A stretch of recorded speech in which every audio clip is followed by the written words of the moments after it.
صاحب عبدالحبیب اتاری کا تقریر ہے، یہ بہت اچھا بیان کیے ہیں۔ ربک لواقع ما لہ من دافع، بے شک تیرے رب کا عذاب ضرور واقع ہونے والا ہے، اسے کوئی ٹالنے والا نہیں۔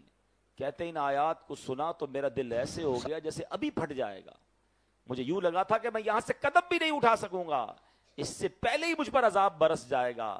میں نے اللہ پاک کے عذاب سے ڈر کر اسی وقت توبہ کی اور ایمان قبول کر لیا۔ آئے تھے غیر مسلموں کی طرف سے نیگوشیشن کرنے، مگر قرآن نے دل پر ایسا امپیکٹ کیا، اتنا انڈرسٹینڈ کیا قرآن کو کہ فوراً ایمان قبول کر لیا۔ تو یہ ہے قرآن۔ اللہ پاک ہمیں قرآن اس کی حقیقی روح کے مطابق پڑھنے کی توفیق عطا فرمائے۔ اللہ اکبر۔ قرآن گناہ گاروں کو کیسے ہدایت دیتا ہے۔ ایک بار حضرت ابو ہاشم رحمۃ اللہ تعالی علیہ فرماتے ہیں، ایک مرتبہ بصرہ کشتی میں جانے کے لیے سوار ہوا، اس کشتی میں ایک مرد بھی تھا، اس کے ساتھ کنیز بھی تھی۔ آگے بڑھے تو مرد نے اپنی کنیز سے کہا ذرا شراب پلاؤ، اس نے شراب پلائی۔ کنیز کو کہا کچھ گانا بھی سناؤ، حالانکہ وہ بزرگ ساتھ بیٹھے تھے مگر وہ اپنی رنگ رلیوں میں مصروف تھا۔ کہتا گانا سناؤ، اس نے گانا بھی شروع کر دیا۔ تھوڑی دیر بعد وہ شخص جو ہے وہ حضرت ابو ہاشم سے کہتا ہے اس گانے جیسا تمہارے پاس بھی کچھ ہے، تم بھی کچھ سنا سکتے ہو؟ اب ان کو موقع ملا، انہوں نے قرآن کی تلاوت شروع کر دی۔ اب سنیں قرآن کی کون سی آیتیں پڑھی۔ دیکھیں قرآن کی کچھ صورتیں تو ایسی ہیں جو کمال ہے نا، بندہ ایسا لگتا ہے اس کا ایسا ترنم ہے، ایسی لے ہے، ایسا انداز ہے کہ بندہ رحمت کے دریا میں تیرنا شروع ہو جاتا ہے۔ انہوں نے کیا پڑھنا شروع کیا؟ بسم اللہ الرحمن الرحیم، اذا الشمس کورت واذا النجوم انکدرت واذا الجبال سیرت۔ 30واں پارہ ہے، سورہ تکویر ہے، قیامت کی منظر کشی قرآن کر رہا ہے۔ ترجمہ کیا بنتا ہے؟ جب سورج کو لپیٹ دیا جائے گا، جب تارے جھڑ پڑیں گے اور جب پہاڑ چلائے جائیں گے۔ ان آیات کو سن کر وہ شخص رونے لگا جو تھوڑی دیر پہلے شراب پی رہا تھا، گانے سن رہا تھا۔ جب وہ کہتے ہیں اس آیت پر میں پہنچا وَإِذَا الصُّحُفُ نُشِرَتْ، اور جب نامہ اعمال کھولے جائیں گے، روتے روتے وہ شخص اپنی کنیز سے کہتا ہے میں اللہ کے لیے تجھے آزاد کرتا ہوں، اس شراب کو پانی میں بہا دو۔ اور اب کہتے ہیں وہ ابو ہاشم رحمۃ اللہ تعالی سے پوچھتا ہے کیا میری توبہ بھی قبول ہو سکتی ہے؟ میں تو بڑا گناہ گار، میں شرابی، میں برے کام کرنے والا، قرآن سے مجھے ہدایت مل رہی ہے۔ اللہ اکبر۔ اللہ والوں کو قرآن بھی کیسا یاد تھا، اس کے اس سوال کا جواب بھی انہوں نے قرآن سے دیا۔ فرماتے ان اللہ یحب التوابین ویحب المتطہرین، بے شک اللہ بہت توبہ کرنے والوں سے محبت فرماتا ہے اور خوب صاف ستھرے رہنے والوں کو پسند فرماتا ہے۔ ہائے ہائے، یہ سن کر اس بندے نے توبہ کر لی کہ اللہ کا پیغام ہے کہ اللہ توبہ کرنے والوں کو قبول فرماتا ہے۔ تو یوں قرآن زندگیاں بدلتا ہے، یوں قرآن ہدایت دیتا ہے، یوں قرآن دلوں کی دنیا بدل دیتا ہے۔ مگر بات یہ ہے کہ قرآن سے محبت بھی تو ہونا۔ قرآن پتہ ہے قیامت کے دن کیسے کام آئے گا؟ بہت ساری چیزوں سے دوستی لگائی ہوئی ہے لوگوں نے۔ پوچھو کیا ہابی ہے؟ میری ہابی اسپورٹس ہے، میری ہابی موبائل پر گیم کھیلنا ہے، میری ہابی کیا ہے جناب میں کمپیوٹر پہ ٹائم گزارتا ہوں، میری ہابی فلاں پتہ نہیں ٹامی جونی پتہ نہیں کس کس کی کتابیں پڑھتے رہتے ہیں۔ ارے مسلمان کی پہلی ہابی تو قرآن ہونا چاہیے نا، پہلی مصروفیت تو قرآن ہونی چاہیے۔ سنو قرآن کیا کام دے گا۔ حدیث پاک میں آتا ہے اللہ کریم کے نبی علیہ الصلوۃ والسلام نے فرمایا جو بندہ دن اور رات میں قرآن کریم کی تلاوت کرتا ہے، ایسی روٹین بنائیں کہ کام پر جانے سے پہلے کچھ قرآن پڑھ کے جائیں، گھر آئیں تو سونے سے پہلے کچھ قرآن پڑھ لیں، اللہ کرے صبح سورہ یاسین پڑھ کے جائیں، رات سورہ ملک پڑھ لیا کریں۔ سنیے نبی پاک فرماتے جو بندہ دن اور رات میں قرآن پڑھتا ہے اور قرآن کے حلال کو حلال اور حرام کو حرام جانتا ہے، اللہ پاک فرشتوں کو اس کا رفیق یعنی اس کا ساتھی بنا دیتا ہے۔ جب قیامت کا دن ہوگا تو اللہ کریم بندے کے بارے میں، بندے کے لیے اللہ کی بارگاہ میں دلائل دے گا۔ قرآن کہے گا رب کریم ہر شخص دنیا میں اپنے کام کی اجرت لیتا تھا، جو بھی کام کرتے ہیں اس کی فیس لیتے ہیں نا۔ قرآن کہے گا یا اللہ ہر شخص دنیا میں اپنے کام کی اجرت لیتا تھا، مگر فلاں شخص دن اور رات میں مجھے پڑھتا تھا، میری تلاوت کرتا تھا، میرے حلال کو حلال اور حرام کو حرام جانتا تھا، اے اللہ آج اس کو اجر عطا فرما، یعنی آج اس کی اجرت عطا فرما۔ قرآن کریم کی عرض پر اللہ کریم اس بندے کو تاج شاہی اور کرامت کا لباس پہنائے گا۔ اب اللہ قرآن سے فرمائے گا حل ردیتا، اے قرآن کیا تو راضی ہے؟ ذرا غور کیجئے، بندے کو عزت کا تاج اور کرامت کا لباس پہنا کے بندے سے نہیں پوچھے گا، اللہ قرآن سے سوال کرے گا اے قرآن تو راضی ہے؟ تو قرآن کہے گا یا رب اس سے بھی زیادہ افضل اجر عطا فرما۔ اب اس بندے کو بادشاہت اور سبحان اللہ جنت کی نعمتیں عطا کی جائیں گی، یعنی عطا کیا جاتا رہے گا۔ حدیث کا خلاصہ ہے کہ قرآن کے بارے میں اللہ تبارک و تعالیٰ پھر قرآن سے سوال فرمائے گا کہ اے قرآن کیا تو راضی ہے؟ اللہ اکبر، ذرا غور کیجئے. اور پھر ایک وقت آئے گا کہ قرآن کہے گا یا اللہ میں راضی ہوں. اب بتائیں دوستی کس سے کرنی چاہیے، ساتھ کس کا ہونا چاہیے؟ انفارچونیٹلی بہت ساری چیزیں ہم روز اوپن کرتے ہیں، روز سافٹ ویئر اوپن کرتے ہیں، روز آن لائن ہوتے ہیں، قرآن آن لائن نہیں کرتے. ہاں ایسا ہے کہ ابھی رمضان میں کچھ لوگ پڑھ رہے ہوں گے. یہ موضوع لینے کی ایک وجہ یہ بھی ہے کہ رمضان تو کیا جاتا ہے، قرآن ایسا بند ہوتا ہے کہ پھر پورا سال نہیں کھلتا. ہمارے اسلاف روزانہ کئی بزرگ تو وہ ہیں جو 3 دن میں پورا قرآن پڑھ لیا کرتے تھے. ہیں قرآن جو ہے 3 دن میں پڑھ لیا کرتے، لیکن آج ہم ہیں کہ قرآن پورا سال گزر جاتا ہے، اب نہیں کھولتے. تو اے میرے پیارے اسلامی بھائیوں، اللہ کرے کہ ہم قرآن سے دوستی کریں. اور قرآن کیسے کیسے میسج دیتا ہے اور توبہ کیسے قبول ہوتی ہے. ایک بڑا پیارا واقعہ ہے. حضرت ابو ہریرہ رضی اللہ تعالیٰ عنہ، آپ کہتے ہیں کہ ایک بار میں نبی پاک علیہ الصلوۃ والسلام کی بارگاہ میں عشاء پڑھ کر باہر نکلا تو میں نے خاتون کو دیکھا، پوری پردے کے اندر موجود تھی. انہوں نے مجھے کہا کہ اے ابو ہریرہ، مجھ سے ایک بہت بڑا گناہ ہو گیا ہے، کیا میری توبہ قبول ہوگی؟ آپ نے فرمایا بتاؤ کیا گناہ کیا ہے. جب اس نے گناہ بتایا تو وہ بڑا گناہ تھا. تو آپ نے فرمایا کہ اتنا بڑا گناہ کرنے کے بعد بھی تم توبہ کی امید رکھتی ہو؟ اللہ پاک کی قسم تیرے لیے کوئی توبہ نہیں، تو ہلاک ہو گئی. وہ عورت اتنا شرمندہ ہوئی، اتنی نادم ہوئی، کپ کپی تاری ہو گئی، اور وہ عورت گر کر بے ہوش ہو گئی.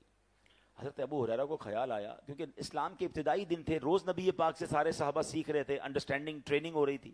کہتے میں نے نبی پاک سے تو پوچھا ہی نہیں، مشورہ ہی نہیں کیا، میں نے عورت کو جواب دے دیا. نبی پاک علیہ الصلوۃ والسلام کے پاس آئے، پیارے آقا کو بتایا حضور ایسا ایسا ہوا، ایک عورت ملی اور اس نے مجھے کہا میں نے بہت بڑا گناہ کیا، میں نے تو کہہ دیا تیری توبہ قبول نہیں. جب نبی پاک نے یہ سنا تو پیارے آقا نے فرمایا انا للہ و انا الیہ راجعون، انا للہ و انا الیہ راجعون. اے ابو ہریرہ تو خود بھی ہلاک ہوا اور اس عورت کو بھی ہلاک کر ڈالا. کیا تمہیں اللہ پاک کا یہ فرمان یاد نہیں؟ پھر آپ نے قرآن کی آیت تلاوت کی، الا من تاب وآمن وعمل عملا صالحا فاولئک یبدل اللہ سیئاتہم حسنات وکان اللہ غفورا رحیما. ترجمہ کنز العرفان، مگر جو توبہ کرے اور ایمان لائے اور اچھا کام کرے تو ایسوں کی برائیوں کو اللہ نیکیوں سے بدل دے گا اور اللہ بخشنے والا مہربان ہے. یعنی یہ کمال دیکھیں اللہ کا، دنیا میں ایسا کہیں نہیں ہوتا. آپ کسی کو تنگ کریں، تکلیف پہنچائیں، آپ معافی مانگ لیں، بندہ معاف کر دے، بڑی بات ہے، ہم بہت خوش ہوتے ہیں یار اس نے معاف کر دیا.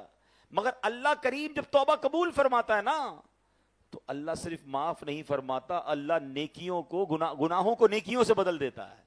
گناہ معاف کر دے اس کی بڑی مہربانی. فرمایا نہیں، اللہ جب راضی ہو جائے تو گناہوں کو ہی نیکیوں سے بدل دیتا ہے. بلا تمثیل سمجھانے کے لیے کسی بندے کے آپ نے لاکھ روپے دینے ہوں اور آپ پیسے نہ دے رہے ہوں اور تھوڑے عرصے بعد آپ جائیں کہ یار معاف کر دو، بڑی تاخیر ہو گئی، میں نے بہت تنگ کیا آپ کو، آپ کا قرضہ دینا ہے مگر لیٹ ہو گیا ہوں، اور اگلا کہے قرضہ بھی معاف کیا بلکہ 1 لاکھ روپے اور تمہیں دیتا ہوں.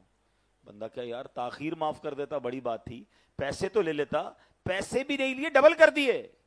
اللہ کی شان کریمی دیکھیں کہ بندہ سچی توبہ کر لے، اللہ معاف کر دے تو صرف معاف نہیں فرماتا، وہ اللہ کریم پھر گناہوں کو بھی نیکیوں سے بدل دیتا ہے.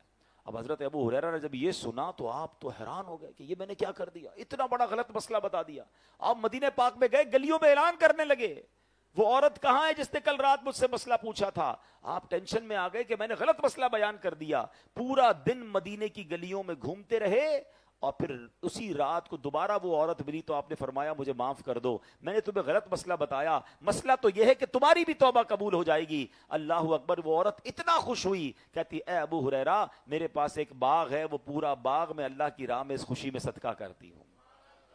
مگر اس قرآن پاک کی آیت اور اس واقعے سے پھر کچھ سیکھنے کو ملا. ایک تو میرا رب کتنا کریم ہے، سچی توبہ کرے تو وہ توبہ قبول فرماتا. قرآن پڑھے تو سمجھیں گے نا. اور سیکنڈلی کہ غلط مسئلہ کسی کو نہیں بتانا چاہیے. حضرت ابو ہریرہ رضی اللہ تعالیٰ سے مسٹیک ہوئی تو آپ پھر مدینے کی گلیوں میں پورا دن گھومتے رہے، اس عورت کو تلاش کیا کہ وہ غلطی میری ختم ہو جائے.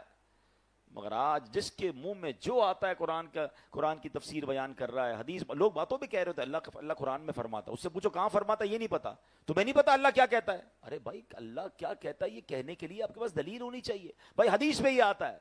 آپ نے کون سی حدیث پڑھی ہے؟ وہ میں نے سوشل میڈیا پہ پڑھا تھا. بھائی سوشل میڈیا کی ہر بات حدیث ہو جائے گی، ہر بات قرآن ہو جائے گی. ہر چیز کو فارورڈ کر دیں گے, ہر پوسٹ کو فارورڈ کر دیں گے, کیا پتا وہ غلط ہو, اور باقاعدہ پلاننگ کے ساتھ قرآن و حدیث کی غلط انٹرپریٹیشنز سوشل میڈیا پہ فلوٹ کی جا رہی ہیں کہ آپ کو نہیں پتا قادیانی لابی کیسے کام کر رہی ہے, معاذ اللہ قرآن میں وہ تحریف کر رہے ہیں, اور ہمیں تو آتا جاتا کچھ نہیں, جو پوسٹ آئی آگے بڑھا دی, جو پوسٹ آئی آگے بڑھا دی. آپ یاد رکھیے اللہ قرآن میں ارشاد فرماتا ہے وَمَنْ أَظْلَمُ مِمَّنِ افْتَرَىٰ عَلَى اللَّهِ كَذِبًا, اس سے بڑھ کر ظالم کون جو اللہ پر جھوٹ باندھے. اللہ پر جھوٹ باندھنے کا مطلب کیا ہے کہ اگر کوئی یہ کہے کہ اللہ یہ فرماتا ہے, اللہ کے رسول یہ فرماتے, تو اللہ رسول پر جھوٹ باندھنا ہوا نا, نہیں فرمایا انہوں نے. کیا آپ کو پورا قرآن یاد ہے, آپ کو پوری حدیثیں یاد ہیں, ہر پوسٹ کو فارورڈ کرنا ہے؟ کتنی من گھڑت حدیثیں, کتنی من گھڑت روایتیں سوشل میڈیا پہ فلوٹ کر دی جاتی ہیں, مسلمان اس کے ساتھ چل رہے ہوتے ہیں.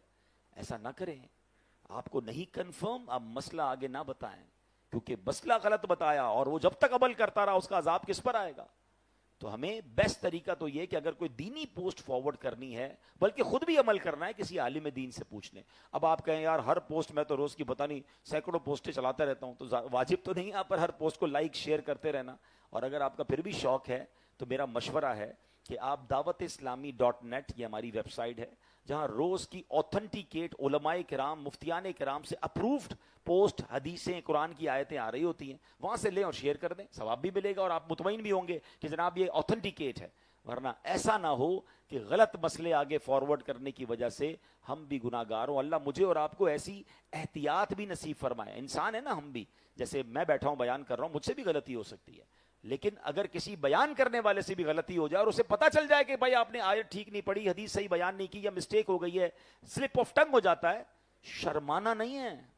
ہاں فوراً بتائیں کہ میری غلطی ہے, میں نے غلط پڑھا تھا, صحیح یہ ہے, کیونکہ لوگوں کی شرم کے وجہ سے کئی قیامت میں مارنا پڑے. ہم نے دیکھا کہ امیر اہل سنت, فاؤنڈر آف دعوت اسلامی, اتنی بڑی ہستی ہوتے ہوئے براہ راست چینل پر بتاتے ہیں کہ بھائی فلاں مسئلے میں غلطی ہوئی تھی, صحیح مسئلہ یہ ہے. اس میں کوئی شرم اور آر نہیں ہونی چاہیے. چند لوگوں کی شرم اٹھانے کے لیے کہ لوگ کیا کہیں گے, ارے لوگ کچھ کہیں نہ کہیں, اگر رب ناراض ہو گیا اور گناہ جاریہ ہو گیا, میں نے جائز کو ناجائز کہہ دیا اور ناجائز کو جائز کہہ دیا, تو میرے لیے تو عذاب کا باعث بن جائے گا. تو کبھی بھی زندگی میں اگر کوئی آپ کو بتا بھی دے نا کہ یار آپ سے یہ غلط مسئلہ بیان ہو گیا ہے, آپ نے یہ مسٹیک کی ہے, تو اس میں 1 منٹ نہ لگائیں اور فوراً اس کو ٹھیک کریں. اور الحمدللہ علماء حق سے رابطے میں رہیں تو انشاءاللہ اس کی برکتیں ملتی رہیں گی. ایک اور پیاری حدیث, نبی پاک علیہ الصلوۃ والسلام فرماتے ہیں, ایک شخص نبی پاک کی خدمت میں حاضر ہوا, عرض کی یا رسول اللہ افضل عمل کون سا ہے؟ فرمایا تم پر لازم ہے حال مرتحل, یعنی منزل پر پہنچ کر پھر سفر شروع کر دینے والے بن جاؤ. عرض کیا حضور یہ مرتحل کیا ہے, یہ کیسا کام بندہ ہے؟ تو فرمایا جو قرآن پاک کو ابتدا سے پڑھے اور اختتام پہ پہنچے اور پھر دوبارہ پڑھنا شروع کر دے, پھر ختم ہو پھر پڑھنا شروع کر دے, یعنی منزل پر پہنچ کر پھر سفر شروع کر دے, تو سبحان اللہ اس کو مرتحل کہتے ہیں اور یہ افضل عمل ہے. اللہ کریم سے دعا ہے اللہ مجھے اور آپ کو ذوق و شوق کے ساتھ ماہ رمضان کے بعد بھی تلاوت قرآن کا شوق نصیب فرمائے. قرآن تلاوت کے ساتھ ساتھ انڈرسٹینڈ کرنا بھی شروع کریں. دعوت اسلامی کے مکتبۃ المدینہ سے آپ کو تفسیر قرآن مل جائے گی. تفسیر قرآن صراط الجنان, بہت آسان اردو میں یہ تفسیر موجود ہے. اس کی ویب سائٹ پر کتاب ڈاؤن لوڈ کے لیے بھی اویلیبل ہے dawat-islami.net پر. صراط الجنان کے نام سے تفسیر قرآن کی اپلیکیشن موجود ہے, فری آف چارج آپ اس پہ پڑھ سکتے ہیں. پڑھنے کے ساتھ ساتھ آپ کے لیے ایک سہولت اور دے دی گئی ہے, اس کی آڈیو بھی ریلیز کر دی گئی ہے. آپ روزانہ ٹریول کے دوران بھی کچھ تلاوت تفسیر سنتے رہیں تو انشاءاللہ آپ روزانہ قرآن کے ساتھ انوالو رہیں گے.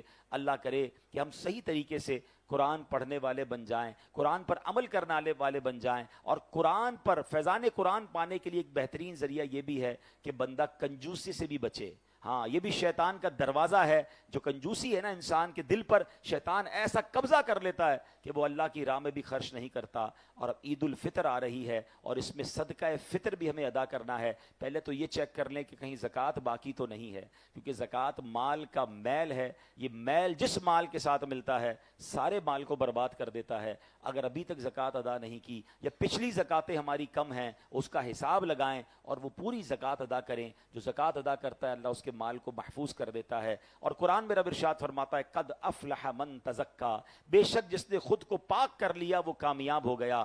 اور تفسیر خزائن العرفان میں ہے کہ اس آیت میں تزکا سے مراد صدقہ فطر ہے, یعنی جو بندہ عید الفطر کے موقع پر صدقہ فطر دے کر غریبوں کو عید کی خوشیاں فراہم کرنے کا موقع دیتا ہے، اس کا دل ستھرا ہو جاتا ہے اور فلاح و کامیابی پاتا ہے۔ تو نماز عید سے پہلے صدقہ فطر دینا چاہیے۔ مشورہ تو میرا یہ ہے کہ آج جمعۃ الوداع ہے، جمعہ کی ایک نیکی 70 نیکیوں کے برابر ہے، تو آپ آج بھی عید الفطرہ دے سکتے ہیں، نماز عید سے پہلے بھی دے سکتے ہیں۔ آج دیں گے تو رمضان کا ثواب بھی اور جمعے کا ثواب بھی مل جائے گا۔ صدقہ فطر حدیثوں میں 4 قسم کا بیان ہوا ہے، جس میں جو، کشمش، کھجور اور پھر گندم کا فطرہ۔ گندم کا فطرہ آج کل کے حساب سے 240 روپے کا ہے، اور اس کے اوپر کی کیٹیگریز کوئی 700 روپے، کوئی 2400 روپے، 7000 روپے، اور اجوا کھجور کے حساب سے کوئی دینا چاہتا ہے تو 19000 روپے کا فطرہ ہے۔ اب یہ غور کرنا ہے میں نے اور آپ نے کہ اللہ نے مجھے کس کیٹیگری میں رکھا ہے۔ ایک عام مسلمان ہے، اگر وہ گندم کا فطرہ دیتا ہے تو ٹھیک ہے، مگر جس کو اللہ نے لاکھوں کروڑوں سے اچھا بنایا ہے، پورا رمضان بہترین سحری اور افطاری کروائی ہے، عید کے لیے بہترین لباس ہم خرید چکے ہیں، اور فطرہ دینے کی باری ہے تو ہم سب سے سستا والا فطرہ دیں، تو یہ اپنے دل سے پوچھیں کہ ہم یہ درست کرتے ہیں۔ یہاں بھی موقع ہے کہ اللہ کا شکر ادا کیا جائے، اے اللہ تو نے مجھے کروڑوں سے اچھا بنایا، تو بہترین فطرہ ہم ادا کریں۔ مثال کے طور پہ کسی کے گھر بہت بڑا گھر ہو، کروڑوں کا گھر ہو، لاکھوں کروڑوں کی گاڑیاں کھڑی ہوں، تو وہ 10-15 ہزار روپے کا بقرہ عید میں لے کر نہیں آتا، وہ بڑا جانور لے کر آتا ہے کہ لوگ کیا کہیں گے، اتنا بڑا بنگلہ، ایسی گاڑی اور ایسا جانور۔ تو اپنی حیثیت کے مطابق بندہ جانور لاتا ہے جو بالکل ٹھیک ہے، مگر فطرے میں چونکہ لوگوں کو پتہ نہیں چلتا، وہاں لوگ دیکھ رہے ہوتے ہیں، تو یہاں خاموشی سے جناب سب سے سستی والی پرچی بنا لی جاتی ہے۔ تو یہ غور کرنا چاہیے کہ اللہ تو دیکھ رہا ہے نا، اللہ کی راہ میں بہترین صدقہ فطر دیں۔ اور جیسے ہم نے سنا، غریبوں کو بھی صدقہ فطر دیا جا سکتا ہے، اپنے رشتہ دار، غریب ملازمین، آپ کو لگتا ہے اگر وہ زکوٰۃ کے مستحق ہیں، اب انہیں بھی فطرہ دے سکتے ہیں۔ اور دعوت اسلامی جو آپ کے سامنے دنیا بھر میں دین کی خدمت کر رہی ہے، بار اسٹال موجود ہیں، عید کی نماز سے پہلے بھی موجود ہوں گے، تو آپ یہاں پر بھی فطرہ دے سکتے ہیں۔ اللہ کریم ہمیں اپنی راہ میں دل کھول کر خرچ کرنے کی توفیق عطا فرمائے۔ ایک ہم نے مشورہ کیا ہے کہ رمضان سے پہلے ہمارا جمعہ جو ہے وہ 3 بجے ہوتا تھا، اور رمضان میں اب ہم نے 3:30 کیا ہے، تو مسجد کمیٹی کے مشورے سے ہم نے یہی طے کیا ہے کہ اب رمضان کے بعد بھی جمعہ، کیونکہ یہ دوسرا جمعہ ہے، پہلا جمعہ 1:15 بجے ہوتا ہے، تو دوسرا جمعہ اب رمضان کے بعد 3:30 بجے ہی ہوا کرے گا، اور 2:45 بجے رمضان کے بعد یہاں ہم اسی طرح بیان شروع کیا کریں گے، اور 3:30 بجے انشاءاللہ نماز جمعہ ہوگا۔ عید کی نماز یہاں پر 6:45 بجے ادا کی جائے گی، اور اسی دن 6:15 بجے 6:10 پہ 6:10 پر فجر کی جماعت ہوگی، اس کے فوراً بعد بیان شروع ہو جائے گا، اور 6:45 بجے عید کی نماز یہاں ادا کی جائے گی۔ ایک بات یاد رکھیے، عید کی نماز واجب ہے، مگر فجر کی نماز فرض ہے۔ بدقسمتی سے لاکھوں لوگوں کی عید والے دن فجر قضا ہو جاتی ہے۔ یہ کیوں خیال نہیں آتا کہ جب میں رمضان میں ایک بھی نماز قضا نہیں کر رہا تھا، تو عید آتے ہی، چاند رات آتے ہی میری نمازیں قضا ہونا کیوں شروع ہو گئی؟ تو اس بار نیت کریں کہ انشاءاللہ رمضان بے شک چلا جائے، ہم مسجدوں سے دور نہیں جائیں گے، انشاءاللہ ہم نمازوں کی پابندی کریں گے۔ اللہ پاک ہمیں عمل کرنے کی توفیق عطا فرمائے۔ آج جمعے کے خطبے میں بھی جمعۃ الوداع کا خطبہ ہوگا، کچھ الوداع رمضان کا عربی میں ذکر ہوگا، اور جب نماز کے بعد ہم آخر میں صلاۃ و سلام پڑھیں گے تو صلاۃ و سلام سے پہلے بھی 2-3 اشعار الوداع رمضان کے پڑھے جائیں گے۔ میری گزارش ہے کہ آج آخر تک، آخری جمعہ ہے، پھر پتہ نہیں کب رمضان کا جمعہ ملے، تو مسجد میں کچھ وقت مزید گزاریے۔ اللہ پاک عمل کی توفیق عطا فرمائے۔